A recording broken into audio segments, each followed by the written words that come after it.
Hello, welcome to episode 20 of the Late Challenge, a podcast, a video show, and there's more of both of that over on our Patreon if you fancy helping this whole thing tick along. Going to kick off this week.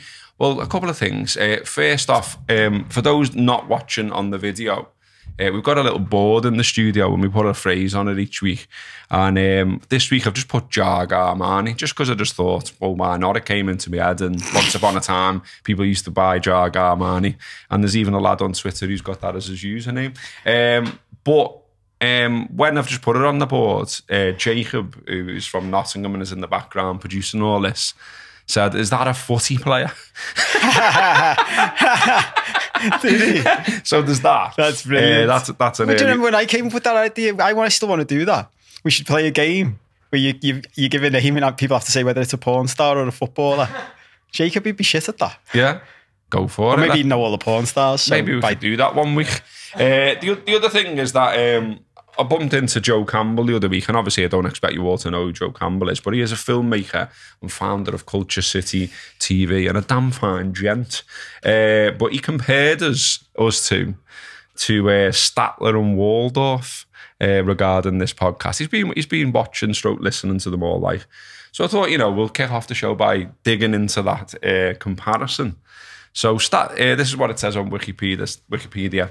Statler and Waldorf are a pair of Muppet characters from the sketch comedy television series The Muppets, best known for cantankerous opinions and a shared penchant for heckling. They're known for heckling in The Muppet Show, and they're always criticising Fozzie Bear's humour.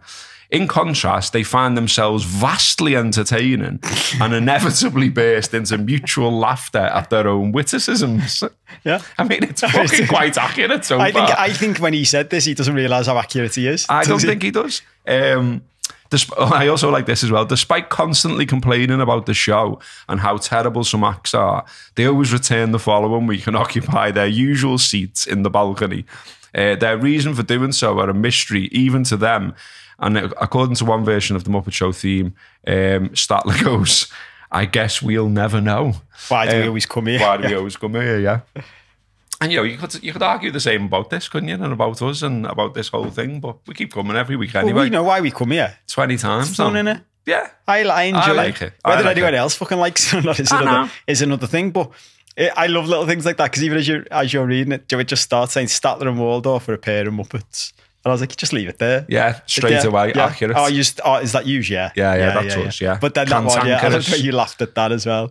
That's the bit I laughed at when I read it this morning when you sent it to me. They find themselves vastly entertaining and inevitably burst into mutual laughter at their own witticisms. Yeah. Like, yeah. That's very true. Hopefully, though, you come along with us and we're not just sort of laughing at each other. Hopefully you do find the show in some way entertaining. But yeah, speaking of Muppets, this week's media challenge / rant. Nice segue that, isn't it? Yeah. Speaking of Muppets. Happy with that. One of the themes of the show so far on the Late Challenge has been just the sort of the incredible bollocks that we have to tolerate living in this country. Those sort of what the actual fuck moments. And we've talked about sort of prices. We've talked about products getting smaller and us being charged more for them. We've talked about price of ale. We've talked about all kinds of things like that. In general, not in general, we've had a few comments that have sort of said people want us to swerve politics. I understand why. We largely do. It's not a political podcast. But I don't think you need to be aligned to a party or adhere to any particular view to just think, what the actual fuck, when it comes to Alexander Boris the Pfeffel Johnson, to give the bellend his full name. Not even called Boris. It's called Alexander. But anyway, he is, in case you didn't know, he was Prime Minister of the United Kingdom and leader of the Conservative Party from 2019 to 2022. He previously served as the Foreign Secretary from 2016 to 2018 and Mayor of London from 2008 to 2016. And all the way along, I've genuinely thought, how? Why? How? It's this bloke's birthday today, and he's 59. And while he's at home combing his hair with a toffee apple in his 9-bedroom, £4 million moated mansion, MPs will today, when we're recording, be asked to approve the Privileges Committee report on the Partygate scandal. In the meantime, more footage has come out of Tories, dancing away during COVID, complete with ale, even joking about the fact that they're doing so when everyone else was locked down. But yeah, the short version of that report, I'm not going to read the report out, obviously. The short version is that he's a liar. And also, he still thinks, and these are his words, that it's all complete bollocks. I just find genuinely, mate, this isn't because of my alignment or anything like that, but I just find it amazing that he's got any support whatsoever anywhere, that he's lionised in any kind of way, that he's revered by anyone. It genuinely boggles my mind. I can't get my head around it. I don't think it's about being Labour or Tory or Green or Liberal or any other political parties you want to mention. I don't get why that fella has been afforded that many opportunities and is still kicking around, in mansions. And I read a load of stuff about him over the weekend, and people close to him are always quoted and all that kind of thing, which means basically him, doesn't it? And his general plan seems to be he's going to keep his head down for a bit, and then he'll pop the periscope back up, I think was the phrase, and crack on once more. Genuinely, what the fuck? Did you ever see... this is something I love about psychology, right, and life and human behaviour. I love the phrase, just hiding in plain sight. Yeah. And loads of life is just that, right? And actually the most wild stuff, and when you start pointing it out to people, it's hiding so much in plain sight, you look like the lunatic a lot of the time. There is a clip of him, I don't know if you've ever seen it, where he's on a breakfast interview, during one of those breakfast shows with one of those, Andrew Marr or someone like that, do you know what I mean? And he basically just in 2 minutes tells you the secret to his success. And he does it in his very jokey, laughy way. And he's basically where everyone else goes wrong is when there's problems, when there's shit, they retreat. And he said, that's not what you should do. You should just keep throwing. Yeah. He had in a fridge. No, but he's talking about the news around it. Yeah. So in day-to-day life, he's a fucking coward hiding in fridges. But what he's talking about is the psychology of how this works, basically. And he was you just bombard them with as much as you can, because he went, they can't keep up. So no one can keep up. If you've got one scandal, everyone will focus on one scandal. But it's there's a phrase about it. It's sort of there's a dead cat on the table. Have you ever heard that? Yeah. Where it's you just keep pointing at the dead cat on the table. It's it's that, but on speed. It's just keep throwing more and more, because it gets to the point, which is where I think loads of people got to, where it's so much of a joke that it becomes white noise. So when people like me and you are going, but he's fucking incompetent. Yeah. He's a fucking liar. This isn't just our opinion. He's literally, it's fact. Yeah. He's been sacked from jobs for lying. Yeah. And now you're going to let him run the country. That's probably not a good, forget everything else. Do you know what I mean? Unless you can show me, because I'm all for redemption and all that, and everyone deserves more chances. Can you show me how he's redeemed himself since he was sacked for lying? It's well, he's told more lies. You're well, that's probably not a good idea then, is it, to let him run the country? But this whole lead up is for me to ask you, actually, because I met a couple once, because this is something I always think as well, jumping around everywhere. We live in a bubble. Everyone lives in bubbles. Yeah. So it's very easy to go, how can anyone possibly think he's good? But I met a couple once on holiday. This is about 18 months ago now, 2 years ago. I was in Turkey. My mum and sister's flown out to see me just for a weekend, and my sister loves chatting to Rant. We've touched on this on the podcast in the past. I'm a recluse. I don't talk to people really. It depends what mood I'm in, but generally speaking, I'm not one of those people who just chat to people at the pool. Do you know what I mean? Yeah. Whereas my sister is. I came down from my room at one point. Saw my mum by the pool. I was where's my sister? And she's she's just over on the other side of the pool chatting to some people. And I was why? How did that happen? And she went, you know what she's like? She's like your dad. She just talked to anyone. And then I got I went in the pool, so got sort of dragged into the conversation, and it was this couple from Middle England somewhere, and it went on to politics somehow, and they said they liked Boris Johnson. And when you meet people in real life, and I was just oh, rather than argue with them. This is one of my new things in life. I like to ask. Because it's easy for me to say what I think, but I already know what I think. I'm more intrigued to hear what the person who thinks differently to me thinks. And they just kept, it was dead interesting. They just kept giving me like sound bites and headlines. They kept saying things like, the one that took my mind was, he got it done. He gets things done, doesn't he? Like, you want to have a leader who gets things done. And I was like, well, that's interesting. It depends what they're getting done, doesn't it? Isn't, or is just is the idea of being the prime minister of a country just to get anything done, regardless of the consequences? Is that what you're saying? But it was the way they said it. It was just like, they just regurgitated the line, but there was nothing behind it. Exactly. But they were quite happy with that. Which is what some of his allies also seem to do. I mean, you know, you mentioned sort of facts. And that's the thing that sort of does it for me, really. It's like, you know, when I said at the start, I don't think this is like, you know, like an opinion thing. Just the mountain of facts around the fella. That's what boggles the mind, that he, you know, he keeps on getting, you know, second, third, fourth, fifth, sixth, seventh chance. Because he is a liar. He lied about the parties. He lied about Brexit. He lied about the wallpaper in his fucking flat. He lied about affairs. He lied about building hospitals. He put a lie on the side of a bus, and the bellman can't even put a fucking umbrella up. He partied while we locked down. When people couldn't say goodbye to the dying relatives, he was on the piss. He's a racist. He's a homophobe. He's a misogynist. And most of all, he's just shit. I just think, like, you know, like, I don't get what's good about him. I don't get how people can't see through the act.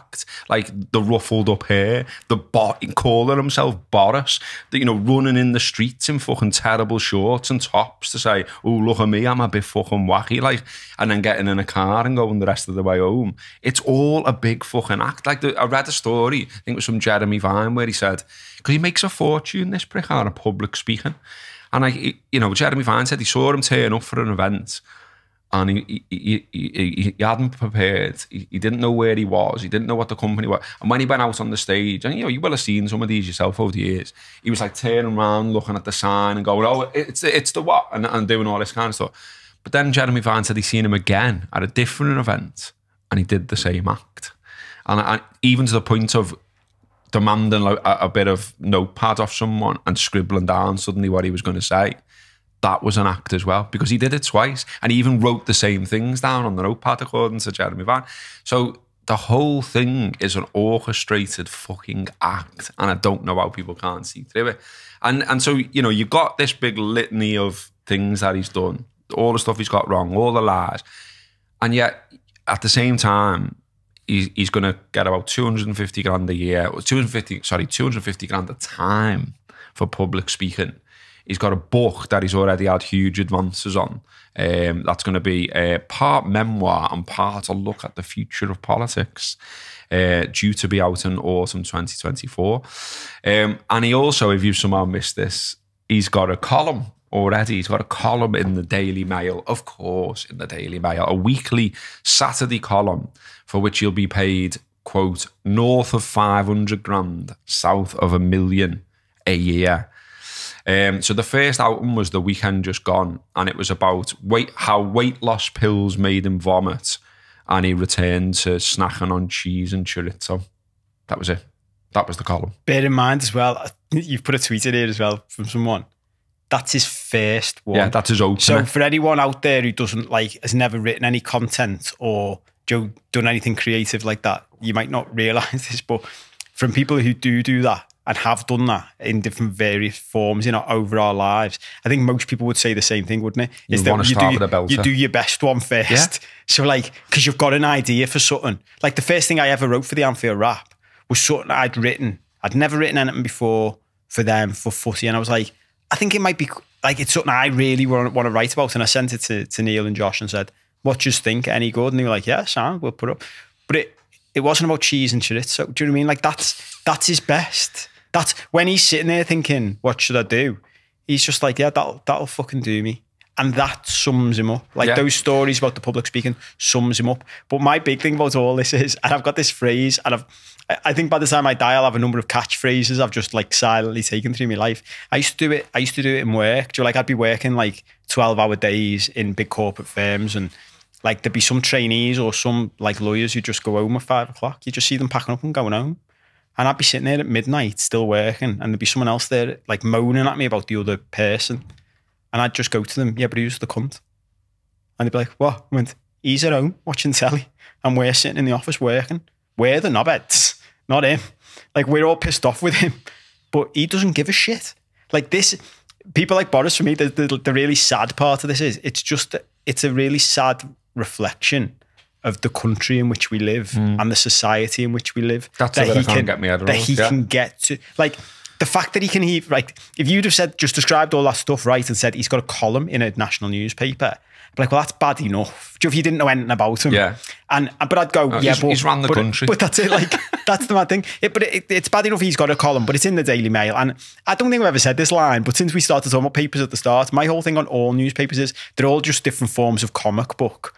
Do you know what I mean? Like, they're not actually, they stopped being newspapers a long time ago. It's all about, since Murdoch got involved and realised that headlines sell and stuff like that. So I get why he's got a column in the Mail, but that he's run the fucking country. That he'd ran London beforehand, the capital city. And then, I remember even back then, it might have been Russell Brand or someone like that. I did a bit on him and he was like, do you know the famous thing, which we'll talk about UFOs and aliens at one point. Do you know the famous line, we grew up watching alien movies where they'd come down and be like, take me to your leader. And he was like, imagine if an alien came down and they went, take me to your leader, and you went, here he is. They'd be like, fuck off. Yeah. Comes out in a hard t-shirt with a pair of Bermudas on. Yeah, hasn't combed his hair. Right. It's like, what? Eating fucking cheese out the packet. Yeah. I mean, the tweet you were on about Jim Felton, I really like that. It made me laugh. He just put, I'd like to think if I was offered 6 figures as a columnist, I could come up with a better pitch than I like cheese, which is pretty much it. Like, I mean, there's a huge build up with the Mail as well. Like, like they did the silhouette in the week saying like, you'll never guess who our new columnist is and all this kind of stuff. And then even on the first day of his column, I just saw it in the Asda and took a picture of it on the thing and sent it to you. The new Mail column, the whole world is talking about, and then like a huge, 90-point font, Boris. They also described him on their Twitter as one of the wittiest and most original writers in the business. Now, I mean, I read it, and I'm not saying like I'm the best journalist or sub-editor there's ever been in life, far from, but it was shit. It was something like, I'd expect, I was going to say something a kid straight out of uni would write, but I'd probably expect better from them, to be honest with you. So, he's shit at that as well. And then, you touched on it before about the idea that like, it's sort of new that, he is what he is. Well, it's not. There's a litany of, things he's done as a supposed journalist as well. So he published an article in The Spectator blaming Liverpool fans for Hillsborough. That article said, while it was undeniably a tragedy, there was no excuse for Liverpool's failure to acknowledge even to this day the part played in the disaster by drunken fans at the back of the crowd who mindlessly tried to fight their way into the ground that Saturday afternoon. Obviously, that is not a true a true picture of what went on. So there's, yet another thing against them. In the late 80s as well, he was sacked by the Times for allegedly inventing a quote. In 1996, while he was a journalist for the Telegraph, he went to the Labour conference and wrote a piece reviewing the quality of the hot totty who were present. In a 1998 column in the Telegraph, he described gay men as tank-topped bum boys. And also, further to the hot totty thing, he brought a calendar featuring nude photography into the office, and despite complaints from female colleagues, kept it there and wrote about it. In The Spectator in 2000, he attacked what he called Labour's appalling agenda encouraging the teaching of homosexuality in schools and all the rest of it. In 2002, he described black people as pickaninnies with watermelon smiles. There was another piece when he was editor of The Spectator about Orientals have larger brains and higher IQ scores. Blacks are at the other pole. He also wrote in the Telegraph that the burqa was oppressive, ridiculous, and compared Muslim women to bank robbers and letterboxers. There was also, I found something, someone who'd sort of worked on his copy, if you like. you know, the poor journalist, sub-editor, etc., who has to deal with his shite. They said the copy was pretty much bang on. It was lively, it was clean, but the issue in what time it comes in compared to when we told him. But the issue was he didn't file it on time, basically, and it was never about the subject actually discussed. Also, as well, this column that he's doing now is a breach of ministerial code, as he's not had it cleared with a parliamentary authority. He's just gone ahead and done it anyway. Also, an off to the left thing about this as well is that not so long back, the Mail were announcing redundancies of your normal journalists, your normal sub-editors, you know, your production people, etc. They put that down to a decline in print readership. Now, is it just me who's seeing a fucking massive irony here that you're spending, you know, like 6 figures on this dickhead, and at the same time you're saying, well, the print's going down, we've got to get rid of these people? And again, I just sort of don't get it. But there's some good news in that, I think, right? So think about it, even as you were reading out that list of stuff, right? And this goes back to my point before of who's the cunt, basically. Like, he's one person. If we lived in a society, the type of society most of us would like to live in, I think, right? He would take that. Think of the publications we're talking about: the Times newspaper, the Telegraph newspaper, the Spectator.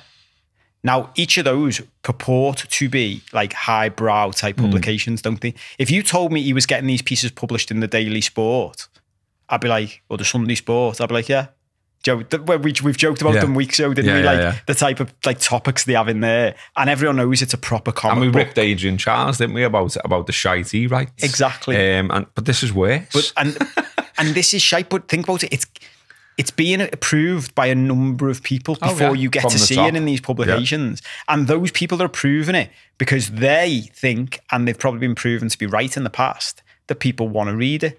And that's where this all is fucked. That actually it's the society that's fucked that wants to read it. But I did see something the other day, which is the good news, like at the end of all this, which is there's figures are starting to show that people are turning off from this type of shit now. Like bad news on the news and just shite. Like, because it's like, what does it fucking add to me life? So we might see. It's funny because whenever I think about like the likes of the Mail and stuff like that, who's running them? Are they in touch with like their readership's going down? What does that tell you? They're not in touch with what people want to read anymore. It's the most popular online site though, isn't it? Yeah, well, but this is the thing, right? So we'll see that if he gets to survive, and we've talked about this before about like other more controversial figures. They survive because there's a market for them, and they always will. And the reality is, it's not. We'll never get our heads around why those people like him. In fact, but although, do you know what? I will say this, devil's advocate side.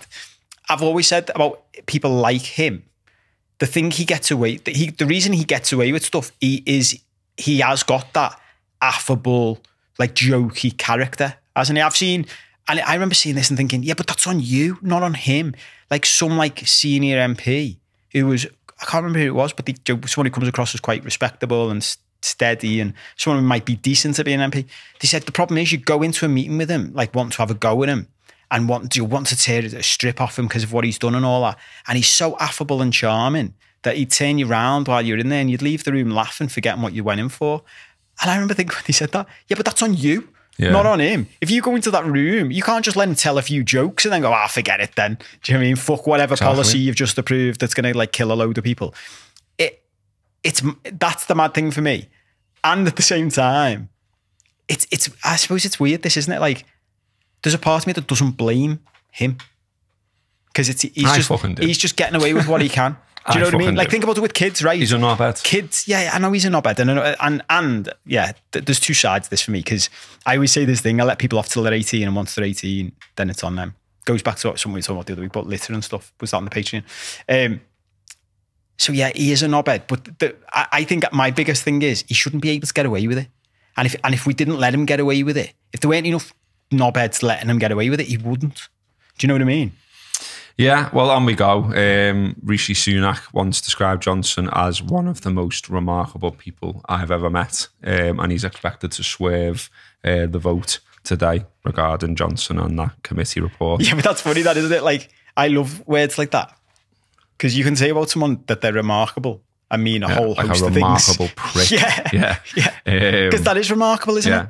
We think about everything we've just discussed. On it. We've just remarked on it at length that he's a prick. It's remarkable that he's been able to get to Prime Minister. It is remarkable. That is remarkable. It is remarkable. So Sunak's right in some ways. Anyway, big deep breaths. We'll move on.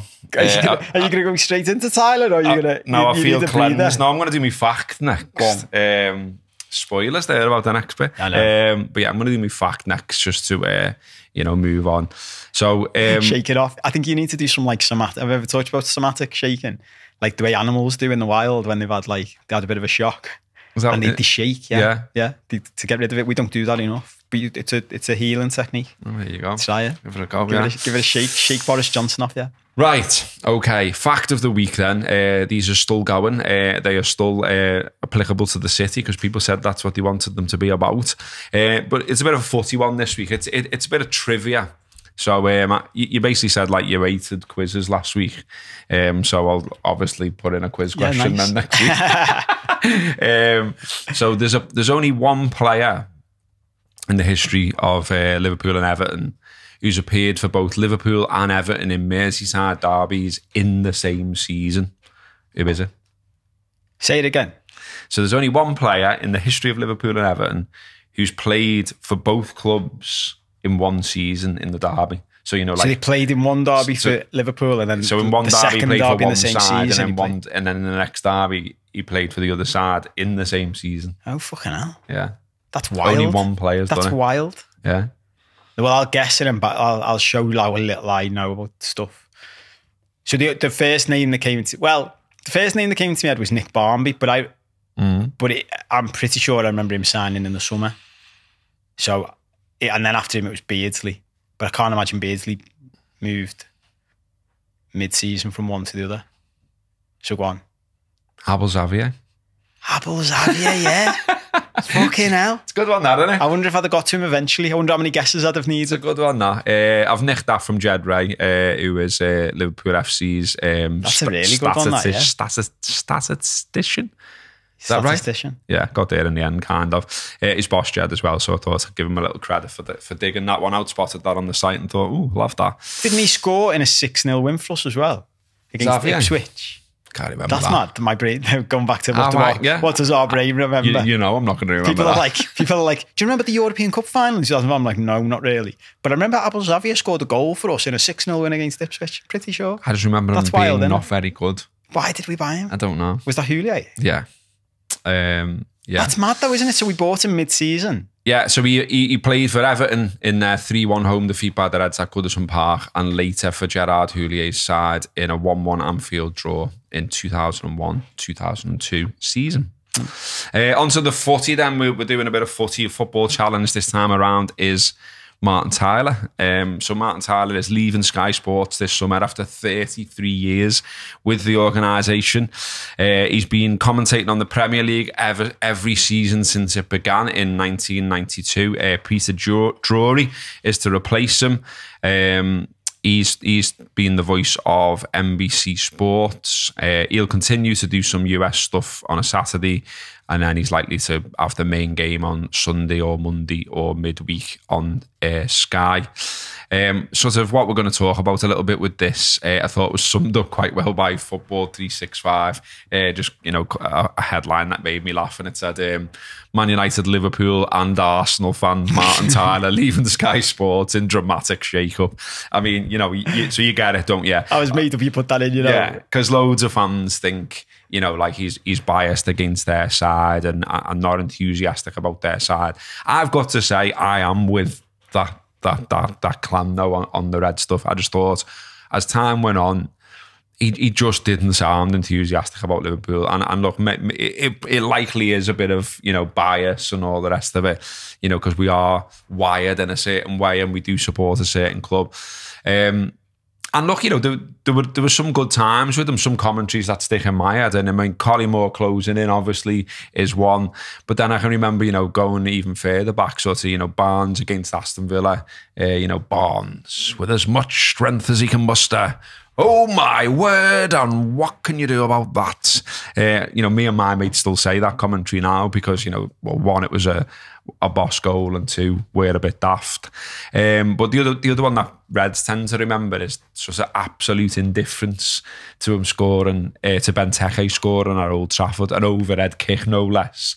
And he was just sort of like, yeah, Benteke. Whereas Martial scores, and it was like, I think he'd had a little accident in his kicks by the sounds of it. Like, I also think as well, the Andy Cantwell stuff tells a story. He's the one who sort of made a bit of a thing on TikTok, Instagram, etc., doing the sort of pretending what Tyler's like behind the mic. Well, I'd never seen it. I think it's weird saying this because I'd never seen this until you showed it to me a few weeks ago, and I wish I had. So if you're listening to this or watching this and you haven't seen him, go and look up Andy Cantwell because it is fucking boss the way he does it. Have you seen the Nunes? Nunes thinks he's scored. Yeah. He's got to his hands. Yeah, it's like off camera, off mic. He's like, handball that. But it's the way he does it makes it well better, doesn't it? Like really good. Yeah, if you haven't, Andy's got on his YouTube like a sort of compilation of all his best ones. So if you've somehow missed it, just go and look him up on YouTube. He did a boss tweet as well because he's obviously like, had this huge rise in popularity because there's a lot of people who feel this way about Tyler. He's coming at the right time. People have saw it, loved it, shared it, and it's grown his channel and his socials and all the rest of it. But he did a tweet which was Spock in The Simpsons, and he just says like, my work here is done. And Barney goes, what do you mean your work is done? You didn't do anything. And Spock just goes, didn't I? And disappears. Yeah. And it was like, it worked really well. I thought that was clever. Won't he be shitting himself now though, Andy? Yeah, again, I don't know what else he does. They're the only clips I've seen. People were replying like R.I.P. and stuff because it's like, he's quite pinned to doing them, wasn't he? Because there was a fella, I don't know whether you saw him, ties into the Boris Johnson thing actually. Did you see the fella during lockdown? I think his name's Michael Spicer, and he got famous by, he called it the room next door.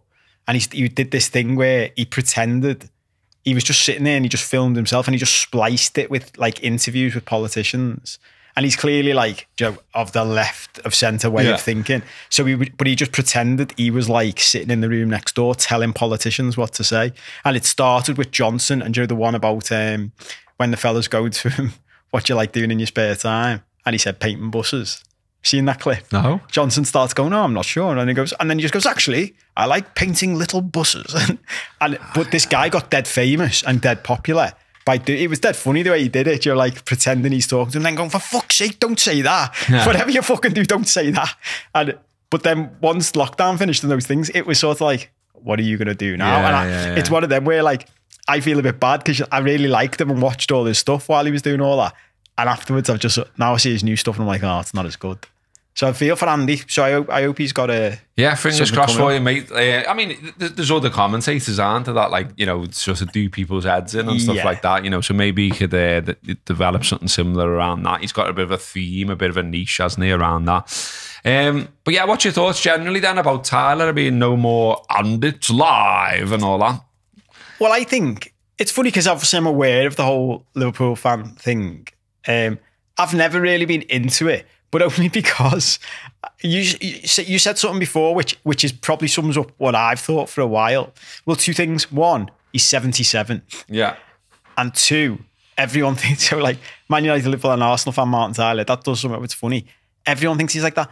But what I've realised is Liverpool, so if you boil down what Liverpool fans complain about him, is he's just not very enthusiastic about commentating on our goals, which I think is fair. But if you've got Man United and Arsenal fans saying the same thing, I think that's a wider problem, isn't it? You've got a commentator there, and this is where I got to. You've got a commentator there who just doesn't sound that arsed anymore, which, considering he's commentating on probably the most exciting league in the world, and it's got all these millions of people watching it, you'd think Sky by now would have gone, let's replace him. So maybe they've been waiting for the right time, because I saw other people saying, campaigns to get Peter Drury in. Peter Drury to me is like immeasurably better than Tyler, isn't he? I think so. Because he's dead enthusiastic. Excited. Yeah, he sounds excited. When he's watching, like Liverpool fans love creating clips of goals that someone else commentates on and then putting Drury's commentary over it, which makes it well better because we didn't see it in this country or whatever, Joe. It's the American clip of it. But I think what they all forget is he's doing that for all the footy he's watching. Like, he's doing that for Man United as well and doing that for Arsenal. So he's just generally a more enthusiastic commentator and good at what he does. Enthusiasm is a big thing, though, isn't it? Because you think about, like, you know, who doesn't like Ali McCoist? And why do you like Ali McCoist? He sounds like he's loving the match. Yeah, and he's like, you know, he's got a good turn of phrase. He's a funny fella. Yeah. He's got a good personality. You always think, like, you know, I'd love to go for a pint with Ali McCoist. He must be bar. You know, Laura Woods left Talk Sport and, like, she did this big, like, boss speech on you know, the other day. And, you know, a lot of it was obviously about Ali because that's who she's been working alongside. And, like, you know, I was listening to it thinking, yeah, I'd imagine it'd be absolutely brilliant to work with Ali McCoist. Do you know what I mean? Yeah. And so, and whereas with Tyler, I didn't get them vibes at all. And, like, you know, I think he was good. And I think, as I said before, he's done some iconic commentaries, obviously. And, you know, Sky will obviously go on about Aguero and all that kind of stuff. I mean, you know, that was just a mad moment in footy, wasn't it? You know, I was watching that in the pub with my mates and, like, we had no skin in the game other than it was quite funny that Man United lost the league that way. But we were off our feet in the pub, like, fucking hell. Yeah. You know what I mean? Well, this is a mad memory for me. Not to be, like, you know, enthused by that situation. Well, like, but it's funny, isn't it? Because a little trip down memory lane for me. That was the last day of my stag do. I was in Magaluf. God, how long ago was that now? And that must be 10 years ago. Is that right? Yeah. I don't know. When the game was. Well, I don't know when the game was. Yeah. Why am I fucking asking you about memories? I know what happened. I don't know what fucking game it was. But we were watching it, so it was mainly Liverpool fans, but one of my good mates was a City fan. So we'd been like, we'd been on the aisle for 3 solid days. It's an afternoon. We're all sitting there. We always laugh about it. We must have demolished about. We got into this bar and we went to the barman. Oh, we'll have like 10 cheese and ham toasties. We just put them on the table and eat them. In that day, I must have eaten like 10 cheese and ham toasties because you're at that stage of a hangover plus combined with drinking. We just need to keep eating. But I remember we were winding up my mate about because we were going because we obviously wanted City to win for him, but also to stop Man United doing it. And we were winding him up when it looked like they weren't going to do it in the first half. And we were like, you're going to throw this away, yeah. And I remember with like 15 minutes left, he was like desolate. And I remember looking at one of my like best mates who's a Liverpool fan going, they're actually going to fuck this up, aren't they? They're actually going to not do it. So when he scored that goal, everyone went up. You'd have thought it was a room full of Man City fans like celebrating it. And the thing about Tyler with that commentary is that's how he commentated, wasn't it? That Aguero shout is like a fan watching the game going, Aguero! It's not like that's like the Barnes goal or the Collymore one or whatever. I mean, like, you know, I've seen some, like, you know, contrarians, if you like, saying, well, you know, what Drury said, or as though you've got to like pull some kind of iconic thing out that he said. And I'm with you. I don't think it's about the iconic. No. The iconic things that get said just sort of happen or should just happen. Yeah. I don't like the commentators where it sounds like they've absolutely scripted it. I don't like Matterface for that reason. Someone did it at the end of it feels like Matterface has sat down and written phrases down the night before, 100%. Almost around every player. And then if one of them happens, he throws it in and you're like, it doesn't sound convincing. It doesn't sound real. Who commentated on the Champions? It must have been the Champions League final. They'd 100% done that. Yeah. They'd written a line ready for if City win. Because the chances were City were going to win. And they've thought, I'm going to write an iconic line so it'll be like repeated. And as soon as it came out their mouth, I was like, but you've pre-scripted that and it doesn't, you can tell. So it doesn't have the same impact. I mean, I'm surprised. Like, I thought Tilsley might have been a shout for it. I think he's good. And my opinion about him's changed. I mean, I've met him, interviewed him. The Rap's done loads of stuff with him. But, you know, I really loved the way he sort of like appeared on Instagram and started sort of telling you about like the craft and, you know, showing you his notes and the prep that went into it. So he does all them notes and he does all that prep, but his real skill is you don't know, do you? It feels natural. Yeah. And like he does come out. I mean, look, there was a stage where it definitely did me head in with him. You know, the amount of times that he seemed to mention the balmy night in Barcelona. But like, fucking hell, Clive. Fucking move on. I know it was like a big win for them, but I don't want to hear about it all the time as a Liverpool fan. But I think as time's gone on, you know, like there's an obvious, pretty wide, you know, most people I think respect Tilsley's work. Don't really get Matt a face, to be honest with you. Find him a little bit annoying. Is what it is. That's life. I'm sure people find me annoying. Going back to Tyler, he's a Woken fan, apparently, conveniently, because that doesn't upset anyone, does it? Jeff Stelling did a couple of tweets. He said, Martin Tyler's right up there with the all-time great commentators, always unbiased. Whatever some on Twitter would believe. Most importantly, a lovely man. Just about every football fan thinks every football commentator or pundit hates their club. Would love fans to have a tiny bit of objectivity, but it's probably a forlorn hope. He's right. He's right and he's wrong. I don't think every football fan thinks that. But I do think some do, 100%. Some football fans are weird about commentators, about reporters. You see it on Twitter all the time. And I think it's a bit mad that we've basically reached a stage where some reporters, some writers feel the need to hide the fact that they do support a certain team. Surprise, fucking surprise. Like, if you took the time to follow a career path where you're talking or writing about football, I'm going to take a wild guess that you like football and therefore you support a team yourself. And I don't know, I don't think it's that necessary that you need to hide it, but I know some real top writers in the game who've kept it under who they support because they just can't be arsed with the shit. Well, I don't want to reveal anybody and expose them when they've done that, but someone I really like and sort of know, I didn't know who they supported and asked someone, and I just suspected they supported us just from a couple of things they said, and it turns out they did, and they've made a conscious decision not to reveal it. Like, I don't know whether they explicitly try to cover it up, but they just don't overtly talk about it because they're worried it will affect their career. But I'm with you, I think, and I actually think Neville and Carragher have done a big thing for this, that I think footy fans like it more generally if someone says, that's just who I support. Yeah. Because then, if someone says to Gary Neville, you're biased about Man United, there's nothing to get angry about, is there? Really? It's like, well, even if you think he is, I don't think he is. I think what happens with Carragher and Neville is they switch. I think they often being too critical of their own club and more generous to the other club. So you'll often see, I remember, there was one it must have been a year ago now, where Carragher was saying Liverpool's front three had to be split up. And Gary Neville was like, that's nonsense. It's absolute nonsense, blah, blah, blah. But it was interesting that they were taking the opposite view. But I think they sort of, by just revealing who they are, it almost takes the wind out of the sails of anyone who wants to criticise them anyway. Do you know what I mean? Yeah. No, Whereas when you leave it to this, it's is he though? Is he? We've talked about it before, haven't we? Look at some of the reporters who do sort of stick their head above the parapet and talk about, Saudi Arabia or, like Dubai or Abu Dhabi or whatever, or, state ownership and all that kind of stuff.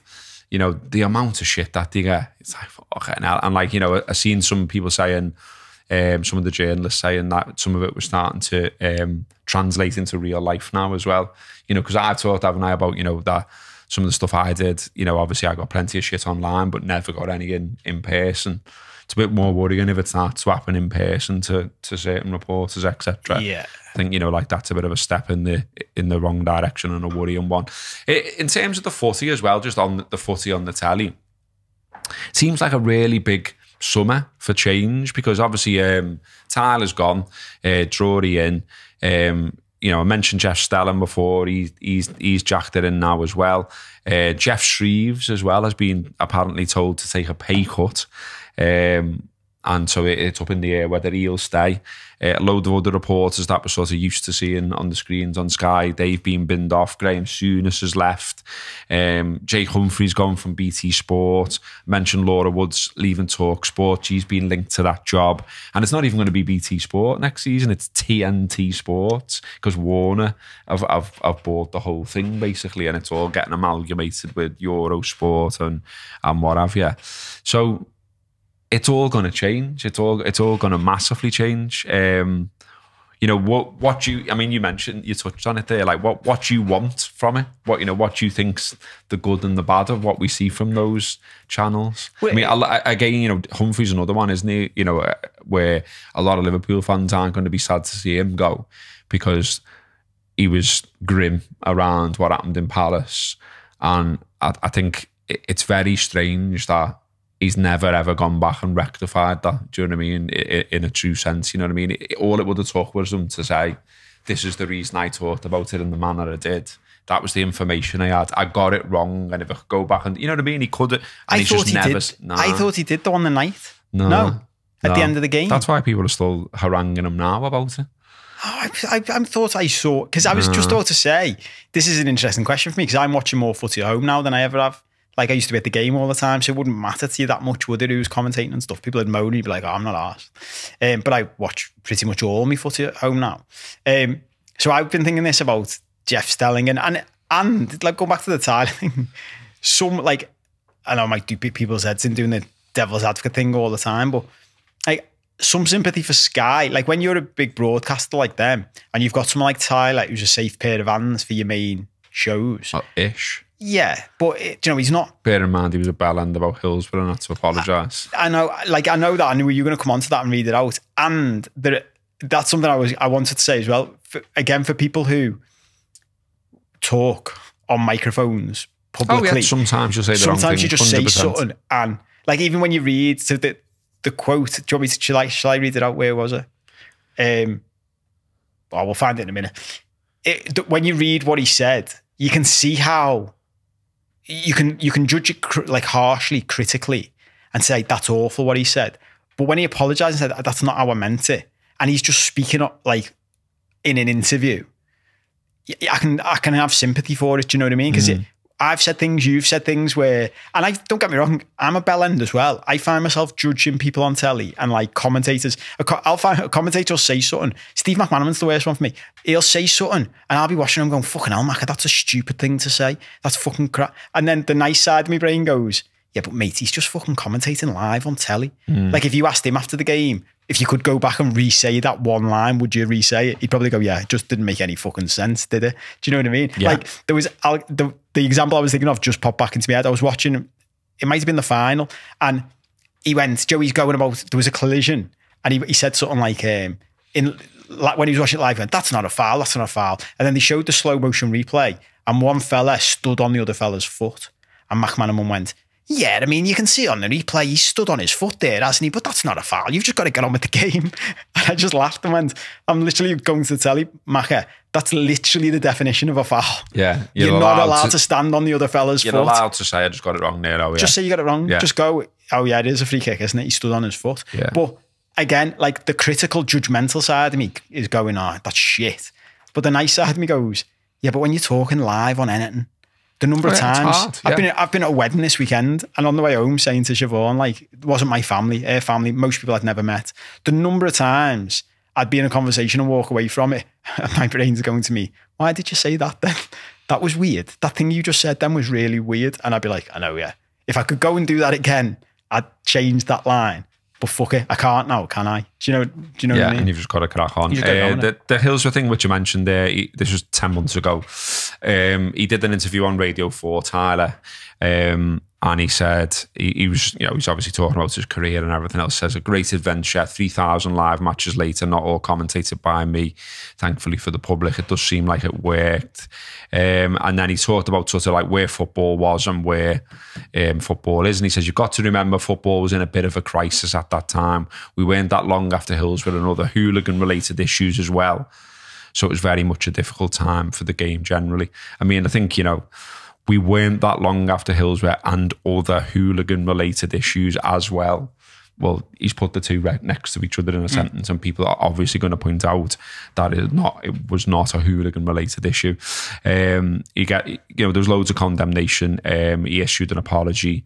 He said, while discussing various crises facing football 30 years ago, I referred to some examples, including the Hillsborough disaster and also controversy over hooliganism at matches. These are two separate issues. There is no connection at all between the Hillsborough disaster and hooliganism. I know that, and I was not implying that there was. I apologise sincerely and wholeheartedly. I think what Liverpool fans, and certainly what I thought at the time, was that happens too often though. Do you know what I mean? Like, it does feel like it's in certain people's consciousness that, but actually. Do you know what I mean? Like Childs has done it, hasn't he, at a different point. Various other people have done. And it all ties into, like, it does my head in when people say Scousers have got a chip on the shoulder and blah, blah, blah, blah. Well, an absolute massive, horrible disaster that was not Liverpool fans' fault, to hear for 30 odd years that it was fucking hurts the city. We all know someone either who was there or, you know, who was one of the survivors or whatever. And so, you know, of course we're going to challenge stuff like that. And that's not a chip on your shoulder. That's just, you want the truth there, and the truth is established. The truth is there. The truth is out there. And there's now no reason, unless you're a flat earther and an absolute bellend, to be saying stuff like that. Do you know what I mean? And so I at the time, I thought it was right that we jumped on him. I don't think it's right, you know, that if you take his whole career and say, yeah, but he said that.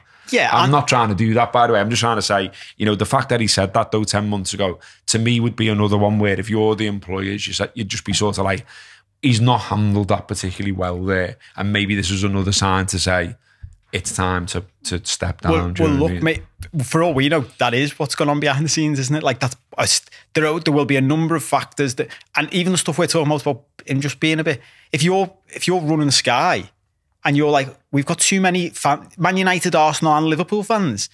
They're basically the three biggest clubs in the country. Like, you've got all their fans don't like our main commentator. That's not a good sign. And so if they're watching it and thinking what we're thinking and going, he just sounds a bit bored now, doesn't he? We need to liven it up. Then something like this happens. And look, I don't disagree with you at all. And that's what I mean about putting different like phrases, different emphasis on different parts of a sentence. But when you read it out like that, you're like, Hillsborough and other hooligan-related issues, that sounds like he's linking them together. And you're right.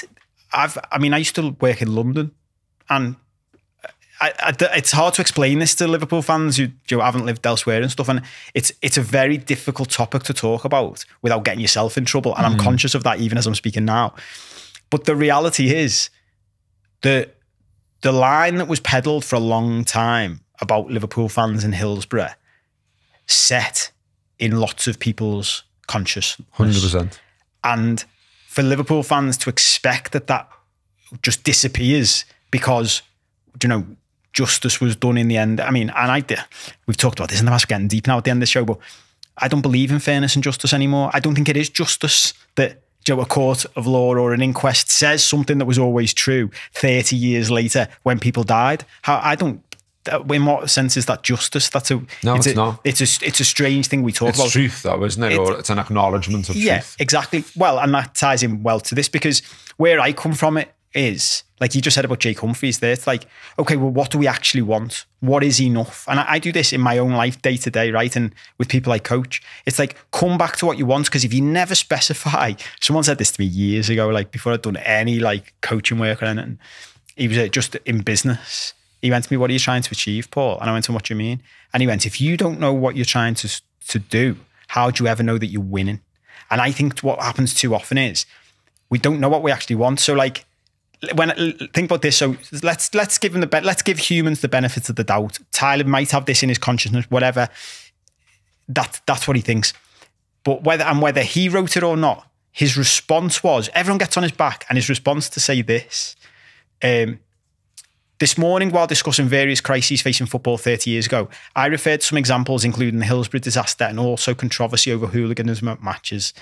These are two separate issues. There is no connection at all between the Hillsborough disaster and hooliganism. I know that, and I was not implying that there was. I apologise sincerely and wholeheartedly.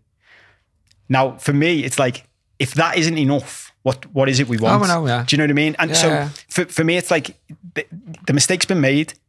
If you apologise wholeheartedly and sincerely and all of that, then for me, it's like, okay, it's done. Because otherwise, that's when we start getting there. You've got a chip on your shoulder. Yeah. What's good enough? And then when people start going, oh, he doesn't celebrate goals enough. And you're like, okay, well, you're conflating the two things now.